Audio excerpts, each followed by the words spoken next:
Alright, hello.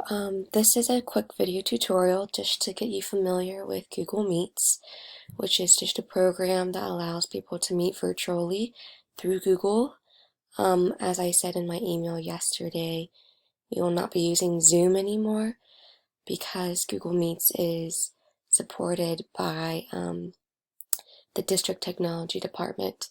So, when you receive your invitation, it'll look similar to this screen in your email, and you'll want to find this link right here, joining info.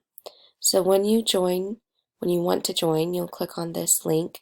I will also put that link in the Google Classroom like I did with Zoom, but it'll take you to a screen similar to this. And this is what your screen will look like. Down here at the bottom is your bar to control your screen. And if you don't move your mouse for a while, that bar will eventually go away. So, if this bar is not here, all you have to do is move your mouse and it will reappear. But this is important because from my end, as of right now, I cannot mute the whole class as I did before. So students, you will have to help your child mute themselves, which is right here. This is your mute button to turn your microphone on and off. So if I turn it off and then turn it back on. Over here, these three red dots give you more options, and this is where you're going to change your layouts. So in order for everyone to be able to see the whole class, you're going to want to go here to change layout. Typically when people start joining, this is the automatic setting that it goes to. So it's called sidebar, and instead of other videos, other screens showing up at the top of your screen, it'll show up on the side of your screen, but you can only see so many people at a time.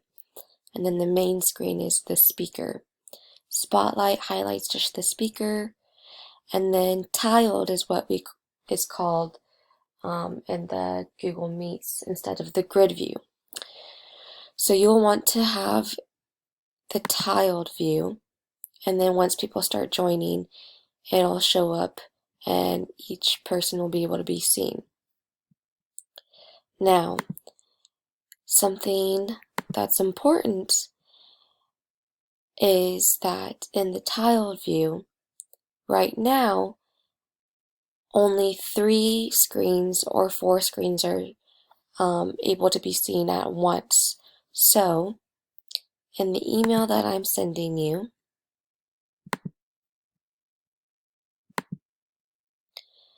there'll be a link that you will want to go to.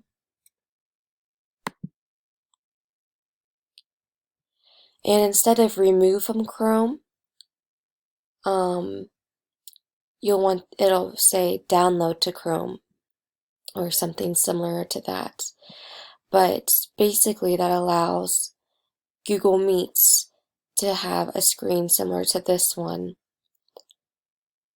where you can see anyone that is in the meeting. Without this extension, even when you are in the tiled or grid view, you'll only have 4 screens at a time on your computer. So this extension that I have linked in the email, which you will download really easily if you want, will allow your child to be able to see the whole class or anyone who is in the meeting. Alright.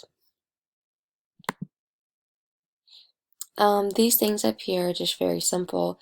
It allows you to see how many people are in the meeting, and then this little box here allows you to chat, but we will most likely not be using that. If your child happens to click on it or you happen to click on it, the easiest thing to do is just click out of it, and that's okay. Alright, and then at the end of the call, you'll click on the red phone to end, or I will, to end the meeting. But if you would like to leave at any time, you can click on the red phone and it will end your meeting.